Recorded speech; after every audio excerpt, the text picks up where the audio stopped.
Hello, sweetheart. I know you because I have met that tender part in so many of us that keeps waiting for life to finally become easy before we allow ourselves to feel okay. And today I want to hand you a kinder option.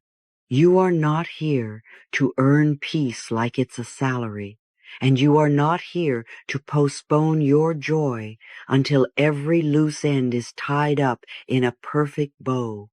The anchor for today is simple, and we will return to it like coming home.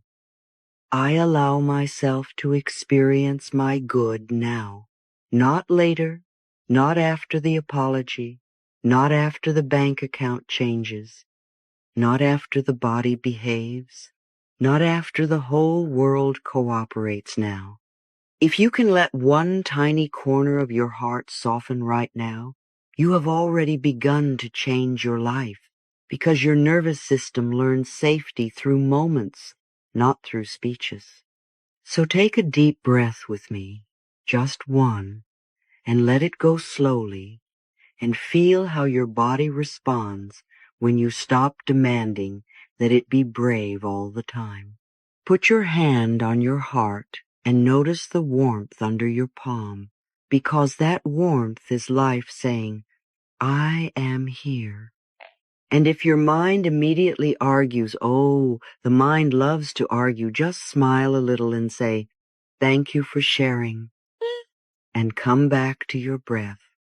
I'm not asking you to pretend you don't have problems. I'm inviting you to stop giving your problems the deed to your entire inner house. You can have a difficult day and still have a peaceful moment, and that moment is not weakness, it is wisdom. The only moment you ever live is this moment, and when you choose a better feeling thought in this moment, you create a better tomorrow without forcing it, without chasing it, without punishing yourself into progress.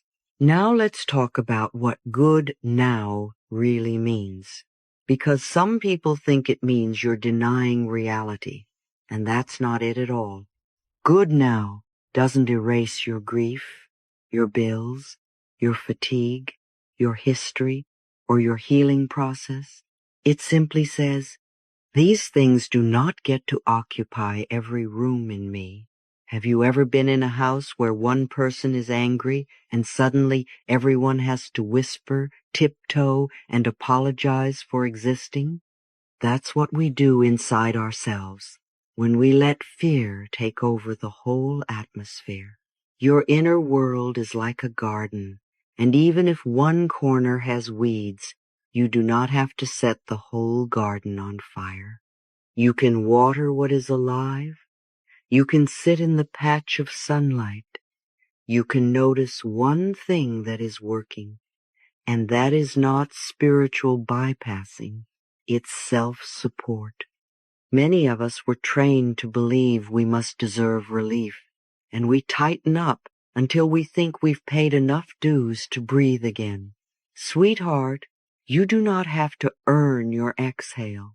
Ask yourself gently, what if peace is not a reward at the finish line, but a direction I can face right now? What if joy is not the medal you receive later, but the little lamp that tells you you're walking back toward love? If you can find one small ease, one sip of water, one honest I'm doing the best I can, one moment of quiet, then you are practicing good now. And practice is how we grow, not punishment, not pressure, not shame. You can do it. I can do it. We can all do it. Let's look at the trap that keeps people stuck, because it's so sneaky. Conditional living. If they change, then I'll be okay. If the money comes, then I'll relax. If I heal completely, then I'll finally love myself. If I get certainty, then I'll trust. And sweetheart, if you wait for life to remove every if, you will be waiting a long time, because life is movement, and movement always includes change, and change always includes a little uncertainty. The mind will always find a new condition, because that's how it tries to stay in control. So instead of arguing with it, we gently retrain it the way you would retrain a puppy that keeps running into the street, no yelling, just consistency and love. This is where you become free. You stop living by conditions, and you begin living by inner climate. Outside may be raining, but you can light the fireplace inside. Outside may be noisy, but you can lower the volume inside. And no, you do not have to force yourself to be happy. Please don't do that. That's just another form of violence. You only have to allow yourself to feel a little better than you felt a few minutes ago, because that is how you rebuild trust with yourself. Put your hand on your heart again and say very softly, I allow myself to experience my good now. Then ask, like a curious, loving friend, what would feel like a tiny bit of good right now without anyone else changing? And whatever the answer is, let it be enough for this moment. We are not trying to fix your entire life in one afternoon. We are teaching your mind a new place to stand. Now, people like to make the law of attraction sound like a mysterious club with a secret handshake, and I don't want that for you. I want it simple, practical, and kind. Here's the truth. You do not attract with wishing. You attract with your habitual state, the emotional atmosphere you keep returning to, the tone of your self-talk, the lens you look through. Every thought you think and every word you speak is an affirmation. That means you are affirming all day long, whether you intend to or not. And your subconscious mind is always listening. If you keep saying, nothing ever works, your mind will look for proof. If you keep saying, it's too late, your body will collapse into that story. If you keep saying, I never get my good, you will feel separated from life, even when good is tapping you on the shoulder. That's not because you're bad, it's because you were trained, and training can be changed. So we don't shame ourselves for old patterns, we simply notice them and choose again. An affirmation opens the way. It's a beginning point, a pivot, a gentle steering wheel. And the goal is not to become frightened of your thoughts. The goal is to become aware, like turning on the light in a room. When you catch yourself focusing on lack, you can say, oh, that's an old station. And then you reach for a better feeling thought, not a fake one, a kinder one. You might say, I am willing to see this differently. You might say, this moment is not forever. You might say, something good can still happen today. And then you breathe, because breathing brings you back to the present, and the present is where your power lives. Let me show you what I mean about state, because this is where people get confused. They think attraction is about saying the words once a day and then complaining the rest of the time. And then they wonder why they feel stuck. Your mind is like soil, sweetheart, and your thoughts are like seeds. And you don't plant tomato seeds and then stand over the garden screaming, grow faster. That would be hilarious, wouldn't it? The poor little seeds would just look at you like, lady, please go get a hobby. The point is, you prepare the soil by choosing thoughts that feel better, and then your affirmations grow more easily. When you say, I allow myself to experience my good now, you are not demanding a parade. You are allowing the soil to become richer. You start noticing small doors, a timely idea, a comforting message, an unexpected invitation, a solution you didn't see yesterday. That is how good now works. It trains your attention to recognize support, and support has been there more often than you think. And when you notice support, you feel safer, and when you feel safer, you make better choices, and those choices create better experiences. Do you see how gentle this is? It's not magic tricks, it's consciousness. So if you are in a hard season, don't use that as proof that you can't have good now. Use it as the best reason to practice good now. Because if you can find one moment of ease in the middle of difficulty, you are building real strength, the kind that doesn't require you to harden. Now I want to give you a little channel change that you can use any time you start spiraling into not enough. Notice how the mind says, I don't want to be anxious, and then it pictures anxiety. I don't want to be broke, and then it pictures being broke. The mind doesn't do well with don't. It does well with direction. So we give it direction, lovingly. When you catch yourself saying, I don't want this, ask instead, what do I want to feel? What would soothe me? What would support me? What would be kinder? This is not avoidance, it's guidance. And if your answer is simple, I want to feel safe, then you can choose one small action that matches safety. Drink water, step outside for air, tidy one small space, text a supportive friend, turn off the frightening news for an hour. And while you do that, you repeat your anchor, not like a drill sergeant, but like a mother rocking a child. I allow myself to experience my good now. Say it again, slower. I allow myself to experience my good now.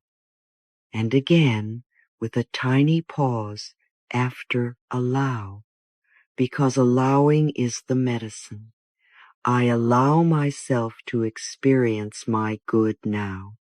If tears come, let them come. Tears are not failure, they are release. If resistance comes, just notice it and breathe. You are learning a new way, and learning takes patience. So let's gather everything into one gentle truth you can carry with you today. Good now does not mean everything is perfect. Good now means I refuse to abandon myself while life unfolds. It means I choose an inner climate that supports me. It means I can hold my pain with love and still let a little joy in through the window. And that little joy is not irresponsible. It is healing. Your life responds to the quality of your attention. And when your attention becomes loving, you start to see loving options. When your attention becomes panicked, everything looks like a threat, even the gifts. So today we practice the loving attention. We practice the present moment. We practice the tiniest shift. Take one more deep breath with me, and as you exhale, let your jaw unclench, because you don't need to bite life to survive it. Then say the anchor one last time, as if you are speaking to the most precious person you know, because you are. I allow myself to experience my good now. And if your mind tries to argue, you can answer with one of my favorites. all is well, not because you have proof, but because you are choosing a supportive atmosphere for your seeds to grow. You are doing better than you think, sweetheart. I believe hope is not a fantasy we use to avoid reality. I believe hope is a mental skill you practice the way you practice breathing, the way you practice kindness, the way you practice showing up for yourself when your mind wants to run away. And I believe very deeply that faith is not the same as daydreaming, because faith has stamina. Faith still pays the bills, still makes the phone call, still takes the child to school, still goes to the appointment, still washes the dishes, but it does it from a softer place inside, a place that says, I am here with me, instead of, I have to fight my way through life. Have you noticed how exhausting it is to do the same task while you're scolding yourself the whole time? The task may be the same, but the inner climate is completely different. When you do things from panic, everything feels heavier, and when you do things from peace, you feel supported by your own presence. That's why I want you to think of hope as something you can strengthen, not something you either have or don't have. And I'm going to say something that may surprise you. You don't lose hope because life is hard. You lose hope because you abandon yourself while life is hard.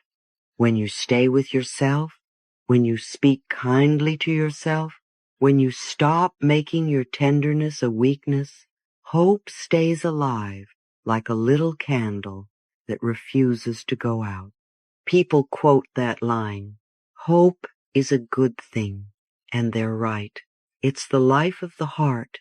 It's the part of you that keeps believing you can learn, you can heal, you can begin again. And you don't have to see the whole road for hope to work. You only have to trust that the next step will come when you're ready for it, and that readiness can be gentle, not forced. So take a deep breath with me right now, and as you exhale, let your shoulders drop just a bit, because your body hears you when you stop bracing for disaster. Put your hand on your heart and feel the steady beat under your palm, and let that beat remind you something in you is already faithful. Your heart has been working for you all this time, even on the days you doubted everything, and that is a beautiful proof that life wants you here. I don't have to know the whole road. I only need the next step. And sweetheart, the next step often arrives quietly, like a gentle idea, like a small opening, like a soft nudge that says, try this, and you don't have to wrestle life to receive it. Now let's bring this hope down into your real life, because I don't want this to be pretty words that float above your day. I want this to be a hand you can hold while you walk through your ordinary moments. We're talking about experiencing your good now, not someday, not when the world finally behaves, not when you finally become a perfect person. Your good is not a trophy that you win after you suffer enough. Your good is something you allow yourself to notice, accept, and receive in small ways, right in the middle of your life. And when you practice that, you are training your mind to support you instead of sabotage you. So we're going to look at 4 areas: health, forgiveness, prosperity, and relationships. And I'm going to give you one big lesson in each and one simple affirmation, so your mind has something kind and clear to return to. And please remember, an affirmation is not a magic spell you say once. It's a new direction you practice consistently like turning a wheel a few degrees and letting the whole vehicle gradually change course. An affirmation opens the way. It's a beginning point, and beginnings are powerful. And if your mind says, "This is silly," just smile, because that thought is an old habit, and answer gently, "I'm learning something new." That's how we build a strong, hopeful mind. We don't fight ourselves into change. We love ourselves into it. Let's start with your health, because your body is not your enemy, sweetheart. And I want you to stop treating it like it's a broken machine that has disappointed you.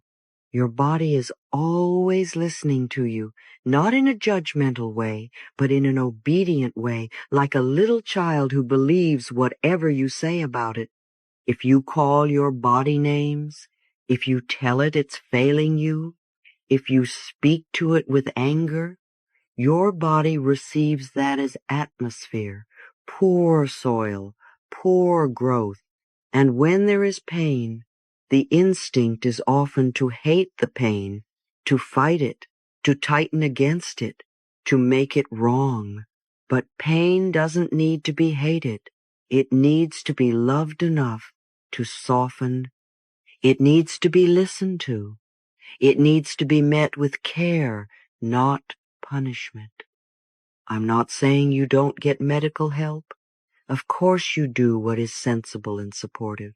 I'm saying that the attitude you bring to your body matters, because love is healing, and hostility is stress, and stress is fear dressed up in fancy clothes. So instead of battling your body, you shift into caring for it the way you would care for someone you adore. You might say, "I'm listening, I'm learning, I'm loving." You might drink water with respect instead of rushing. You might rest without guilt. You might place your hands on the area that hurts and speak to it like a sick little child. "I love you. I'm here. We're going to be okay." And then you practice the affirmation that teaches your cells a new environment. I love every cell in my body. Say it even if you don't fully believe it yet, because you're planting seeds. Say it with the willingness to change, because willingness is the doorway. And if you can't say love today, start smaller. I am willing to be kinder to my body. That is still a door, and doors count. Now let's talk about forgiveness, because you cannot be truly happy while you are gripping resentment like a weapon. Resentment doesn't punish the other person. It punishes your nervous system. It keeps your heart in a tight fist, and a tight fist cannot receive. Forgiveness is not saying what happened was okay, and forgiveness is not making them right. Forgiveness is making you free. It is taking your present moment back from the past. It is returning your energy to yourself. Many people think, if I forgive, they win. But sweetheart, they already took enough. Don't hand them your today as well. When you forgive, you say, I refuse to keep living in that old moment. And sometimes the hardest forgiveness is for yourself, because you may be carrying old guilt, old shame, old I should have known, old I ruined everything. Sweetheart, you were doing the best you could with the awareness you had at the time, and beating yourself up doesn't make you wise, it just makes you tired. So forgiveness can be a daily practice, not a dramatic ceremony. You can quietly say, I release you, and breathe. You can imagine the past wrapped in soft pink love and let it float away, not because the past becomes pretty, but because you deserve peace now, and you can use a clear affirmation that is both firm and gentle. I release the past. I choose peace. Repeat it slowly when your mind wants to replay old scenes. Repeat it when you feel triggered. Repeat it when you catch yourself rehearsing an argument you'll never have. And then come back to your breath, because your breath is always in the present, and only in the present can you create your future. Now, prosperity and money, oh, sweetheart, people have so much fear here, and it is so unnecessary, and yet it's so human. Lack often begins as a story in the mind. There's not enough. It's hard. I don't get to have that. I always struggle. And the mind repeats these statements like prayers and then wonders why life feels tight. Every complaint is an affirmation of something you think you don't want in your life. That doesn't mean you blame yourself. It means you take your power back. Because if the story is learned, it can be unlearned. Prosperity is not just numbers. It's worthiness. It's the willingness to receive without feeling guilty. It's the willingness to believe that life can support you in more ways than you have imagined. And yes, you still act, you still learn, you still work, you still manage, you still make wise decisions, but you stop doing it from desperation. Desperation is a closed hand. Receiving is an open hand. So you practice opening. You practice blessing your money instead of resenting it. You practice gratitude for what is present, because gratitude enriches the soil, and you use an affirmation that directly addresses receiving, because many people are blocked not by lack of opportunity, but by lack of permission. I am open and receptive to abundance. Say it with your arms open wide once a day if you like, because the body posture helps the mind believe. Say it when you pay a bill, not as a lie, but as a new relationship with money. I trust life. I am learning. And if fear rises, you don't shame it, you soothe it. You can tell yourself, it's safe for me to receive, because what we are healing here is not just finances. We are healing the belief that you are separate from good. And now relationships and love, because this is where so many people try to experience their good through another person, and it never works for long. The most important relationship you will ever have is the one you have with yourself, because you are the one person you live with for your entire life. If you abandon yourself, you will look for someone else to fill the empty chair. And that's when we become needy. And neediness is not love. It's fear begging for proof. When you love yourself, you stop begging life to prove you matter. You stop chasing crumbs. You stop forcing connections that make your stomach tighten and your spirit shrink. Loving yourself doesn't make you selfish. It makes you clear. It makes you choose what nourishes you. It makes you set boundaries without guilt. And it makes you naturally attractive to people who respect you, because you start respecting you. If your inner talk is harsh, you will tolerate harshness outside. If your inner talk is kind, you will begin to require kindness outside, not as a demand, but as your new normal. So this is where your anchor becomes a daily practice, not a concept. You look yourself in the eye, even if it's for 2 seconds in the mirror, and you say something loving. And yes, it might feel awkward at first, but awkward is just new. You can say the classic, powerful truth that heals so much because it teaches you to stand on your own side. I love and approve of myself. Say it 3 times, when you feel lonely. Say it when you feel rejected. Say it when you're tempted to chase someone who is inconsistent. Say it when you want to punish yourself for being human.